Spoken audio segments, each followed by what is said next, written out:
eu estava desconfiado mesmo, Lucas, porque assim, foram anos de promessa da minha equipe, do outro provedor, do outro fornecedor. Nós tínhamos escolas com 1.800.000 arquivos. Imagine sem ordem de produção de professor.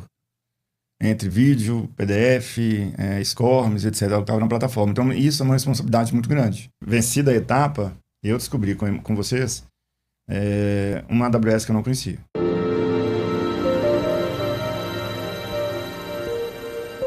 Vou pedir que a gente, para começar, antes da gente entrar propriamente no tema, que vocês se apresentem. Gabriel. Obrigado. Bom, sou o Gabriel, né? Sou da própria equipe da AWS, eu trabalho na área comercial, cuidando, né, do desenvolvimento do mercado SMB. Aqui, dentre as regiões que eu atendo, Minas Gerais faz parte aí do meu portfólio. Então, esse é assim que eu conheci o Eduardo, né? Pode se apresentar, eu acho que... Meu nome é Eduardo, sou diretor executivo da DJ. Estou com o Imarce já há algum tempo, né? A gente já fez esse contato. Sou gestor de EAD e a nossa empresa é especializada em educação à distância. E aí, quando a gente fala de educação à distância, a gente fala de nuvem, a gente fala de internet. Então, sim, eu vou falar um pouco sobre essa experiência que eu tenho, que é bem heterogênea, até a nossa chegada aqui, espero permanência de longo prazo. É isso. Lucas. Bom, eu sou o Lucas, alguns de vocês já me conhecem, participo algumas vezes aqui. Tive o prazer de apoiar, né, a DJ nessa jornada na eMaster, né, como arquiteto de soluções e líder operacional da equipe técnica, e vim aqui para comentar um pouco também sobre toda essa jornada da DJ junto à eMaster e à AWS. Eu não agradeci, né? Em primeiro lugar, eu tenho que agradecer tanta presença de vocês aqui. Agradecer ao Gabriel a indicação do Eduardo, porque foi através da AWS que houve esse contato entre a gente, né? Nós somos apresentados, não foi, Eduardo? A gente, voltando aqui, dando um passo atrás, vamos pegar uma época antes desse processo ter se estabelecido. Você já trabalha há quanto tempo com ensino à distância? Não começou agora? 25 anos. 25 anos. 25 anos. E a gente está junto, trabalhando em conjunto? 2 anos. 2 anos. Um pouquinho.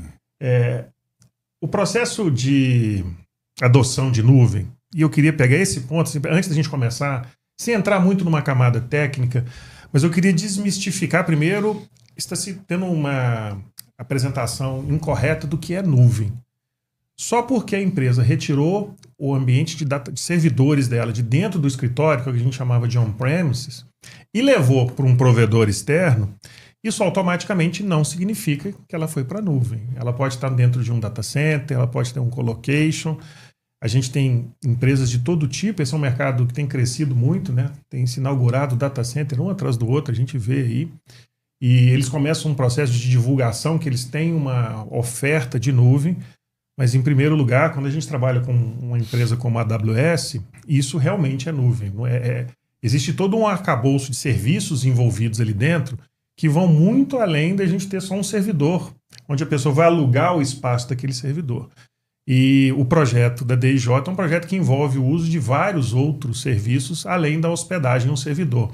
Mas eu queria perguntar, Eduardo, como é que foi esse processo de migração? Antes, como é que doía muito? Você tinha muito problema? O que acontecia? Nossa. O seu antes vai quando? Porque é o seguinte, a DJ já tem 14 anos de vida, né? Então, uma das proposições da DJ era fechar o ciclo inteiro do EAD. Então, desde escrita de material autoral, produção de mídia, de conteúdo, instalação de plataforma Moodle, configuração, gestão, certificação de aluno e tudo. Fizemos esse ciclo todo e há uns 5 anos, 6 anos atrás, a gente entrou num projeto muito grande e aí nós vimos a limitação, né? Quando você fala assim, pequenos data centers ou grandes data centers, ou conceito de nuvem, talvez eu não saiba explicar, mas eu sei experimentar. Vou te falar assim. Então, quando a gente achava que tinha que dar conta da parte de infraestrutura, essa era a dor. E até a transição da gente estabilizar esse processo, ele foi longo, foi sofrido e foi caro. Porque, assim, no EAD, o que a gente tem? A gente tem um ativo educacional da empresa conosco. É uma coisa que ninguém considera. Nós tínhamos escolas com 1.800.000 arquivos. Imagine sem hora em produção de professor. Entre vídeo, PDF, SCORMs, etc. Que estava na plataforma. Então, isso é uma responsabilidade muito grande. E isso me dava muita aflição, né? Assim, você está numa nuvem, mas você não tem apoio, o apoio tem que estar dentro da empresa. A gente não tem um nível de especialista de arquiteto para nos dar o apoio, porque o nosso negócio é educação. Né? Então, assim, depois que a gente venceu todos os processos, esse foi o que mais pesou para a gente. Foi o último a ser resolvido. E agora está. Agora tá funcionando bem. Lucas? Agora está. Agora está. Eu vou até, assim, a gente está gravando aqui, mas pode ficar à vontade, né? Como é que foi essa experiência com a EMASTER? Você tem coisa para reclamar? Reclama com o Lucas aqui. Não, o Lucas penou com a gente, foi na transição. Porque realmente, assim, nós já trabalhamos com um projeto que o Lucas pegou, esse grande. Na Google, da Google para DigitalOcean, da DigitalOcean para LeaseWeb, da LeaseWeb para a AWS, mas com uma experiência não positiva com outra empresa, e a AWS com vocês. Então, assim, a gente experimentou vários data centers, várias maneiras de relacionar com a empresa. Né? Então, assim, acho que o único problema que a gente teve, e pequeno, e dentro da previsão, foi a migração. Né? Então, você tem que acomodar, e aí o Gabriel ajudou, porque a AWS tem uma característica que é o transfer out, né? Quer dizer, que a gente tem que trabalhar bem, porque tem todo o tráfego de conteúdo, né? O aluno faz requisição todo o tempo. Então, o EAD é uma característica muito específica. Então, se a gente está falando que a empresa tem 50 cursos, dependendo do tamanho que ele tem de arquivos, ela está fazendo transferência todo o tempo. Então, a gente estava, antes da vinda para a Master, a gente estava uma experiência não boa com a AWS, posso dizer até que ruim, porque não estava sendo dado o tratamento na transferência de arquivo e a gente estava tendo uma escala financeira muito grande. E isso era uma coisa que... Acho que jogava para a internet e voltava, né? Acho que era algum tráfego assim que estava acontecendo. Olha, acho que não entrando no Technicase, né? Mas eu acho que basicamente uma maneira como estava se direcionando o arquivo não era o mais adequado para o cenário, né? E não era uma coisa que era esperado que o Eduardo soubesse também, né? Acho que nem minha equipe, tá? Não, ninguém. Mas ninguém. Isso é interessante porque a gente sempre bate nessa tecla, a gente sempre fala isso, né? Sim. Quando a gente faz a gravação aqui, quando a gente apresenta isso para um cliente pela primeira vez, e a gente, como bom mineiro, a gente sabe que o cliente é desconfiado, né? E a gente fala, olha, o nosso trabalho é tentar entregar a solução de uma maneira mais robusta, mais segura e principalmente atuando num ponto que você falou aí de custo. A gente sabe o quão caro é pagar uma fatura. E a fatura, ela tem que ser justa, ela tem que ser em cima daquilo que efetivamente a empresa está consumindo. E em nuvem, ela tem 1 milhão de maravilhas, mas ela tem um risco que é o consumo descontrolado se a pessoa não souber o que é que ela está fazendo. Sim. Ou mesmo sabendo, ela já tem esse risco. Então, a atuação nossa, ela funciona muito nesse ponto. A gente preocupa muito com o lado do cliente, se está adequado, o que a gente está utilizando em nuvem, a solução em nuvem, ela está contribuindo para o negócio do cliente, o custo está compatível com o que ele espera, a gente, de alguma forma, está contribuindo, ajudando para que esse negócio cresça e o cliente tenha resultado efetivo, como é que a gente está ajudando o negócio em si? E foi uma das coisas que a gente começou conversando, né, Eduardo? Logo no início do nosso trabalho, você tinha muitas preocupações com essa parte operacional de infraestrutura, de custo, se o ambiente vai funcionar, se não vai travar, se vai rodar, se vai ficar dentro do orçamento, se não vai ficar caro. O Gabriel até conseguiu apoio de funding para justificar esse processo. Foi mas acho que vale reforçar nesse ponto que... Eu vou até fazer aquela piada que eu sempre faço, né? Que o Eduardo me recebeu bravo, né? Ele tava nervoso. Com toda a razão dele. Eu tava desesperado. Mas, assim, eu não vou tirar a razão dele, porque se eu estivesse na posição dele, eu também estaria muito bravo. Mas o ponto que o cliente, nesse sentido, né? O Eduardo em específico, abriu pra gente é justamente a confiança. Porque eu falei pra ele, não, tem alguma coisa errada. Eu também não sou técnico. Eu não vou conseguir chegar pro Eduardo e falar, não, é isso. Eu também não sabia, mas eu falei, não pode ser. tem alguma alternativa, tem N possibilidades dentro da nuvem. A AWS, eu brinco que é um grande Lego que você vai encaixando as peças e de quantas formas você pode montar? De várias formas. Então, às vezes você montou de um jeito, mas e se tiver de outra forma melhor? Então, abrir o espaço, que foi isso que ele fez. Falei, Eduardo, o que eu te ajudo? Cara, minha fatura tá cara. Não tá inviável, vou sair, vou embora, né? Não, calma. A gente vai fazer um trabalho aí de investigação, vamos colocar quem pode nos ajudar a investigar e entender o que a gente consegue melhorar. Então, o meu papel ali foi tentar estancar o problema até a gente encontrar a solução final, que foi o que aconteceu. Só que pra mim, se ele não tivesse me dado essa abertura e confiado, que eu acho que essa é a parte mais importante, é confiar que eu não tô ali pra... Não, eu quero que você gaste com nuvem. Quanto mais você gastar... Não, eu quero que você use o que você precisa e você desenvolva o seu projeto que é voltado para educação, não é voltado para cloud. Não é nuvem, não é infraestrutura. O servidor para você é uma ferramenta. E aí você abrir esse espaço, acho que foi o primeiro ponto. Se ele não tivesse falado, não quero nem olhar na sua cara, a gente não estaria aqui hoje. E acho que não sei onde você estaria, não sei como estaria a sua solução hoje. Não, assim, espero que se você não tivesse tomado a decisão de estar com a gente, eu acho que você não estaria tão feliz, né? Como você falou, já tá tranquilo. Eu fico muito feliz de ouvir isso. Mas, assim, isso também importante. É confiar que a gente não tá ali pra passar ninguém fazer ninguém de ingênuo. Falar, não, que ingênuo. Não é ingênuo. A gente realmente quer entender como usar e a melhor forma de operar. E eu vou dizer que parece que não, mas é muito comum a gente encontrar empresas que estão deixando de usar os recursos como deveriam, sabe? E realmente otimizar. E não é obrigação, porque às vezes não é o core, eles não são especializados, não tem como. É muito serviço, é muita coisa. Eu não ia renovar o contrato com o cliente, Roger. Você ia perder o contrato. Eu ia perder o contrato. Você ia perder faturamento. Não, e assim, eu vou te dizer que a gente estava consumindo 80% com infra. 80% com infra e... A Lucas sabe isso mais que eu. Sim. A empresa não é preparada para receber o impacto de um cliente insatisfeito com o cloud. Quando o Eduardo veio trabalhar com a gente, o mais difícil não foi nem em si a migração. Porque isso a gente, uma dessa parte a gente domina, a gente consegue fazer muito bem. Mas a nossa maior dificuldade era conseguir controlar o Eduardo, porque ele vinha magoado. Ele tava chateado, ele tava na bronca. Eu não sabia que ele não tava assim. Você era difícil de controlar. Mas realmente, acho que ele tava bravo. Primeiro meu encontro com ele tava bravo. Cara, a gente tava aqui trabalhando, fazendo ali nas fases iniciais, que a gente precisa fazer um assessment, e demora, porque a gente tem que fazer toda a investigação, entender o real cenário. E aí ele já batia no Gabriel.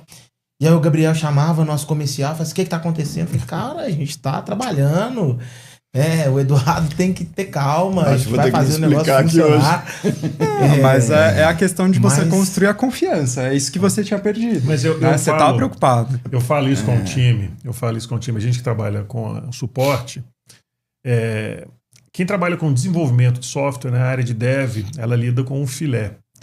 O suporte, e principalmente quando você está pegando um ambiente em crise, é uma área mais difícil. Você vai lidar com alguém que está frustrado porque adquiriu algo e aquele algo não está entregando o que a pessoa esperava, ou está custando mais caro, ou não está funcionando como ele gostaria. Então, é um cenário esperado que ocorra conosco. A gente está preparado para isso. E um ponto que eu acho importante da gente falar é que muitas das pessoas ficam achando que na precificação o preço é um mistério, porque vai ter um preço, um desconto. O preço da AWS é público. Qualquer um que entrar lá no site vai ver os preços de qualquer região do mundo. Ele está aberto para qualquer um. O preço é aberto. O trabalho do parceiro não é conseguir um preço menor ou aplicar um desconto, mas usando seu exemplo, né, usando o Lego correto e trocando as peças, dá uma diferença grande no orçamento. Eu não sei o quanto que impactou. Você falou que estava custando 80%. Inverteu. Inverteu. Ah, que bom. Então, o custo eu não sabia desses números, não, Eduardo. 20%. Assim, a gente demorou. E aí, o que o Gabriel proporcionou para a gente na transição, que foi a transição programada de 2 a 3 meses, a gente indo no primeiro, segundo mês, porque tinha muita transferência de... Gente, nós estamos falando aqui de 115 mil usuários, 60 mil ativos, 40 mil cursos, sendo 25 mil cursos em operação. Então, nós não estamos falando de uma transferência de pequeno não. Estamos falando de uma transferência muito grande. Nós estamos falando num top 10 Brasil. Nós estamos falando de pouca coisa, estamos falando de muito. E aí eu vou ter que me justificar. Porque, pensa bem, gente, eu estava... cheguei a 80%. Eu e o Gabriel conversamos 4 a 5 meses. Não foi menos do que isso, para eu vir para cá. E eu estava desconfiado mesmo, Lucas. Porque, assim, foram anos de promessa da minha equipe, do outro provedor, do outro fornecedor. E aí eu até confundi um pouco os papéis da Emaster com o próprio Gabriel, porque a gente tinha uma relação assim, mas tinha uma desconfiança mesmo, não era pessoal, era nem profissional, era desgaste. Eu sou uma pessoa super calma, para eu estar nervoso, porque assim, quem me perguntou como é que eu estaria hoje? Não, a empresa possivelmente não sobreviveria a isso. Sério? Nós tivemos um evento antes da vinda para cá, e aí podendo falar sobre academia, sobre políticas de administração, que a gente respeitou com o Lucas, né? Quer dizer, a gente não quer senha de servidor, não quer senha de root, não quer ficar mexendo no servidor, mas era um cliente que mexia no Moodle. E ele desconectou o Moodle do armazenamento. Ou seja, e o Moodle é o seguinte, para vocês entenderem, eu não tenho um diretório bonitinho, curso A, módulo 1, módulo 2, não. Ele é um caos. E o sistema lá, o PHP, o banco de dados, ele localiza o arquivo. Quando você desconecta, são 2 milhões de arquivos que você não sabe do que se trata. Não é questão de você chegar lá e salvando. Foi uma engenharia absurda que o pessoal fez, contratando pessoas. Então eu vim desse desgaste. Né? Eu vim assim, tanto eles queriam que eu fosse embora, quanto eu não queria ficar. Mas eu pactuei com o pessoal lá. Então, quando vocês começaram, eu estava super tenso. Por vários motivos. Assim, imagina a responsabilidade. Eu falei primeiro sobre o ativo. Quanto não custa isso? Quanto que eu não seria multado? Quanto que eu não seria cobrado? Eu não sobreviveria a essa transição. É interessante porque acontece, né? A gente pega alguns casos assim de um ambiente que está num momento de crise. Assim, não são todos os clientes, mas a gente eventualmente tem um caso. Eu não sabia que o seu caso estava tão grave assim. Assim. A gente sabia que tinha alguns problemas e tal, mas o que eu acho interessante a gente fazer uma análise, que a gente está olhando para o passado e foi vendo um histórico, né? Mas o que eu acho interessante da gente analisar é o quão rápido ou o quanto isso mudou com o passar do tempo.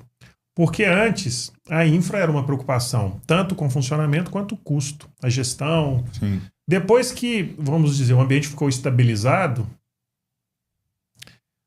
a gente viu isso acontecer com muita frequência. Aqueles problemas, aquela dor de cabeça, aquele estresse que existia lá no passado deixa de existir.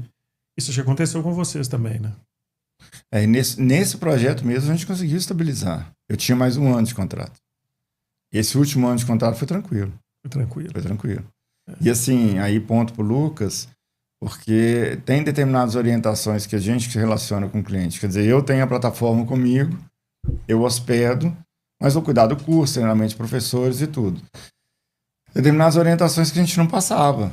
Do tipo assim, o Lucas fica falando comigo, não, por que esse cara tá mexendo aí? Por que tem senha disso? Por que tem senha daquilo? Então a gente começou a fazer um bloqueio no cliente, que eu nunca tinha recebido orientação, para eles não mexerem. Vou te dar um exemplo.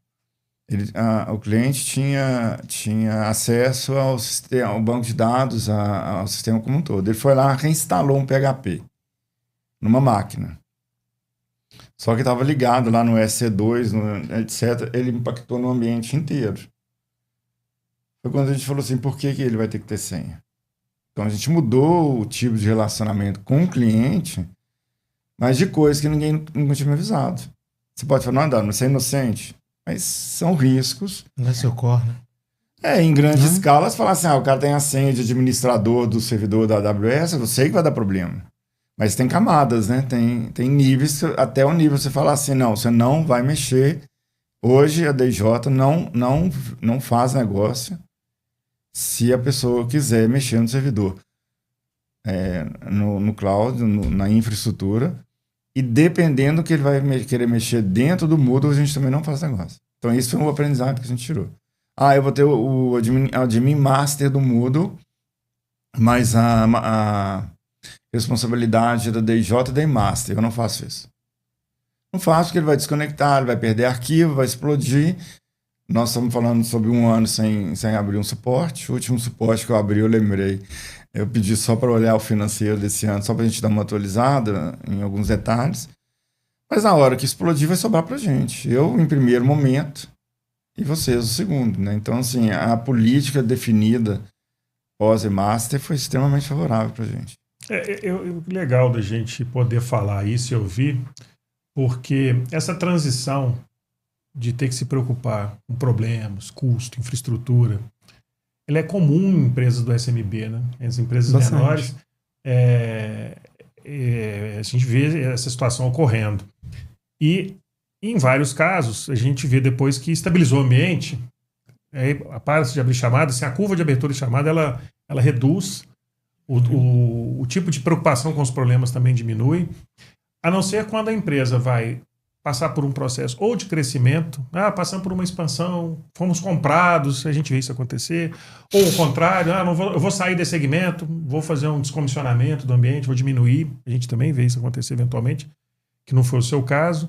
Mas, assim, genuinamente, a gente preocupa muito com o seu resultado, como é que a empresa funciona.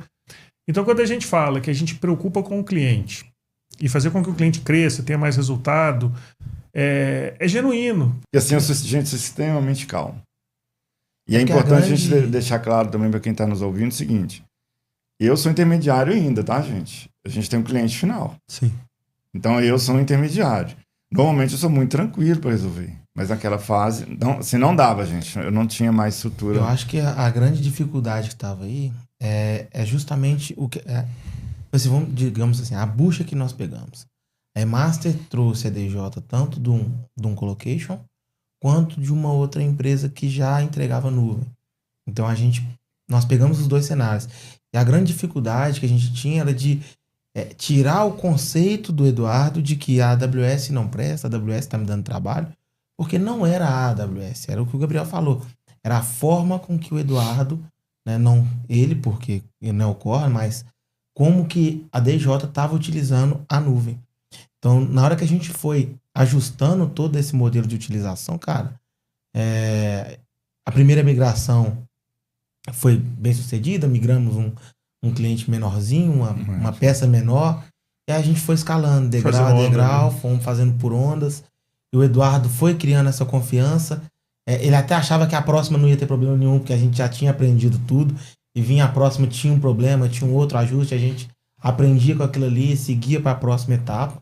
Mas assim, graças a Deus e ao nosso trabalho, ao trabalho do Eduardo, a paciência do Eduardo, nós conseguimos aí concluir todas as ondas com sucesso, e hoje ele está aí, né? Feliz da vida, tranquilo, trazendo mais projetos pra gente, fazendo projeto em parceria, né? Assim, isso é o importante pra gente. Ô Lucas, aproveitando um gancho aí, eu acho que, assim, parte disso, que eu quero ver sua opinião, os grandes provedores de nuvem, aí nós estamos aqui com um representante para falar isso, eles querem transmitir a imagem de que isso aqui é uma caixa de produtos que qualquer um pode usar, clica, consome, usa, que é tudo muito fácil. Passa aqui seu cartão de crédito, abra uma conta e pay as you go, né? Vai consumindo e utilizando. Algumas coisas isso pode funcionar, mas quando o projeto daquela empresa ele começa a se tornar mais robusto, acho que para uma conta de teste, para você brincar e fazer umas experiências, super válido. Mas eu acho que no ambiente de produção, principalmente no seu caso, um ambiente desse porte, a pessoa precisa saber muito bem o que ela está fazendo. Esse modelo assim de que eu mesmo vi um tutorial, assisti uns vídeos aqui.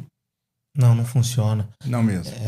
A pessoa tem que ter, né, digamos assim, as pessoas que trabalham com nuvem, elas têm que ter plena convicção e conhecimento sobre os serviços. Claro, a gente sabe que é muito difícil e quase humanamente impossível conhecer e aprender a trabalhar com todos. A gente está falando aí de certamente mais de 200 produtos só Acho que já passa de 400, não? Eu parei Eu de não olhar sei, quantas eu não zonas, fiz mais quantas contas. regiões ela está atuando, que eu sempre errava o número. É muita coisa. Tinha um gráfico bonitinho antes que você via as regiões. Tinha. Hoje já não tá, tem mais. acho que o que eu vi já tá desatualizado já. E eu não assim, vi faz muito tempo. E uma coisa, Lucas, o que impressiona é porque ela atende desde um aluno que está numa faculdade, quer montar um lab para testar ali um produto rapidinho, ou ela atende uma empresa global que tem bancos de dados distribuídos globalmente. Num dos reinvents que eu participei, eu vou entrar só num tecniquez aqui que você vai entender. Eles estavam lá dizendo que a sincronização, eu não lembro qual banco, global, porque as redes de fibra são proprietárias, entre regiões, era de microsegundos. Então, quando você está fazendo atualização em tabela, com bancos distribuídos geograficamente, você tem sync de banco de microsegundo, que é um negócio muito complicado de fazer. Você garantir que os registros estão íntegros. Inclusive isso, por que eu estou mencionando esse tipo de uso? Ele é muito distante do que um SMB vai consumir. Então, dentro da AWS, e a gente como é parceiro, a gente tem que ficar fazendo certificação, curso, sim, a gente tem que conhecer e passar por provas de vários serviços que, em alguns casos, não fazem sentido para um segmento de empresas menor. E o tipo de dor, o tipo de preocupação, o tipo de necessidade que essas empresas têm são diferentes de uma empresa enterprise, de uma empresa que está rodando globalmente. A gente tem que ter essa leitura para saber entender a sua dor, onde que está apertando, onde que é o problema. E eu acredito que essa etapa a gente venceu bem. Eu tenho uma pergunta para fazer, eu tenho a minha resposta, eu não vou dar a resposta, mas eu queria ver a opinião de cada um de vocês a respeito daquilo que a gente começou discutindo. A gente chega agora no final eu vou trazer a pergunta.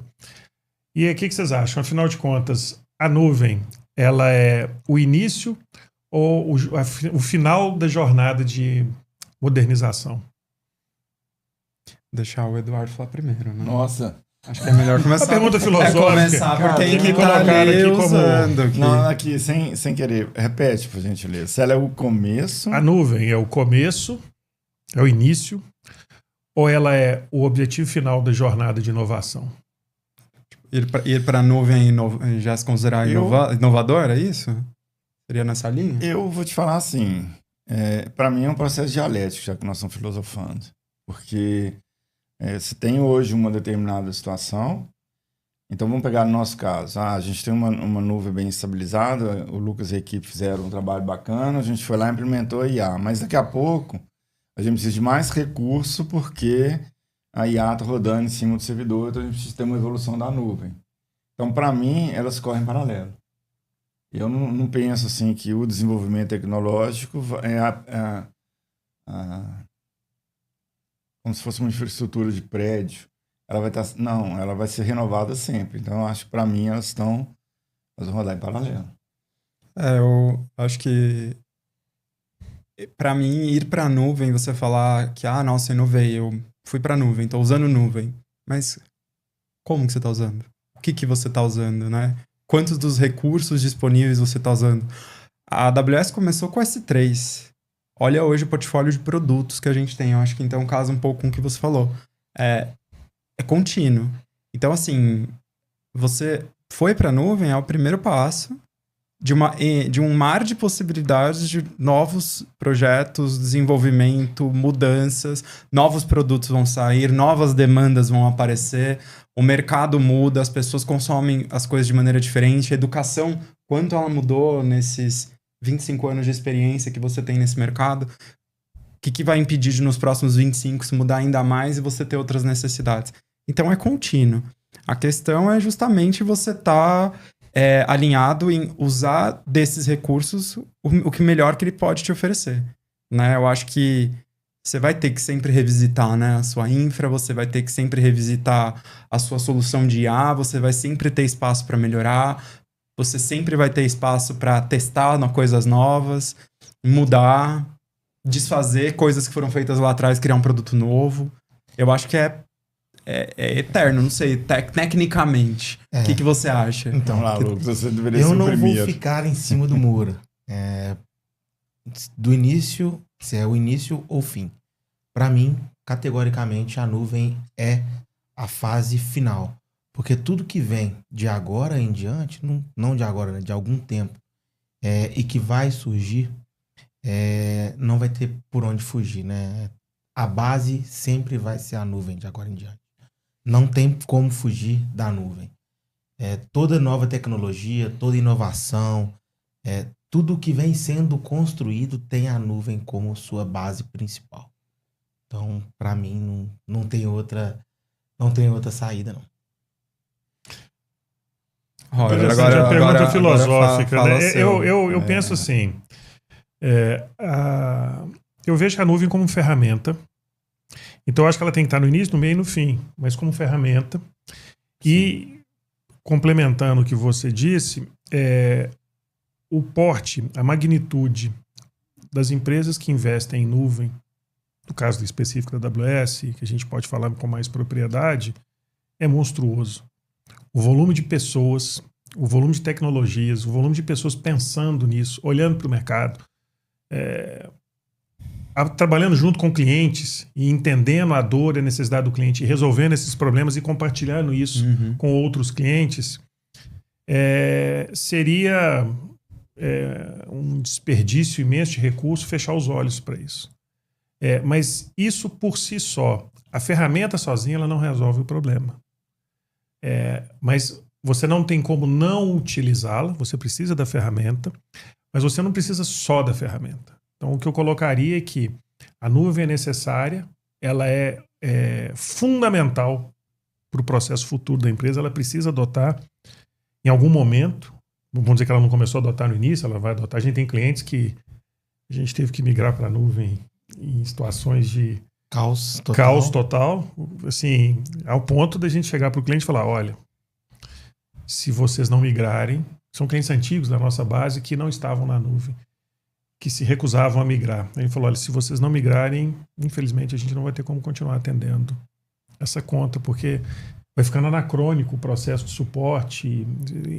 Assim, eu não consigo mais visualizar uma empresa não operando. Assim, eu não consigo visualizar uma empresa não tendo uma carga de produto rodando. A carga principal, né? Carga principal, enfim.